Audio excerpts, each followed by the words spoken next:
බීර්බල් සහ අඹගස. එක් දිනක් රාම් සහ ශාම් රණ්ඩුවක පැටලී සිටියා. ඒ දෙදෙනාම එකම අඹගසක් වෙනුවෙන් තමයි ගැටලු සහගත තත්වයක් ඇති කරගෙන තිබුණේ. ඉතින් මේ කාරණාව විසඳා ගැනීමට හොඳම කෙනා වූයේ බීර්බල්ය. මොවුන් දෙදෙනා බීර්බල් වෙත ගොස් කරුණු කාරණාව යහපත්ව විසඳා දෙන ලෙස ඉතාමත්ම බැගෑපත් ලෙස ඉල්ලා සිටියා. ඇත්තටම අඹගසේ සැබෑ හිමිකරු කවුරුන් විය හැකිද?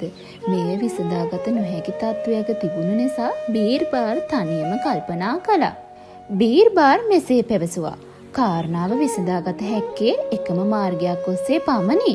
එනම් අඹගසේ සියලුම අඹ ගෙඩි බිම හෙලා Taman දෙදෙනාම අඹගසේ ගෙඩි බෙදා ගන්න. දෙවනුව කඳ කපා කඳේ කොටස්ද ඔබ බෙදා ගන්න. එපමණක් ලොම එක් ලීයෙන් අඩද වෙන් කරවාගෙන සාධාරණව බෙදා ගන්න. මෙසේ බීර්බල් පැවසුවා. රාම් මේ සියල්ල හොඳ අදහසක් පැවසූ නමුත් ශාම් පැවසුවේ නම් මෙසේ. නැහැ, මම ඒ ගස අවුරුදු 7ක් තිස්සේ රැක බලාගත්තා. ඔබට අවශ්‍ය නම් කරුණාකර අඹගස රාම්ට දෙන්න. නමුත් ඒ කපා දමා බිම හෙලා දැමීමට නම් ඉඩ නොදෙන්න. මෙසේ ඊටමත් හැඬෝ කඳුලින් ඔහු පවසා සිටියා. ඔබ දැන් පැවසූ දෙයින් මට බොහෝ දේවල් දැනගන්නට ලැබුණා. බීර්බල් පැවසුවා.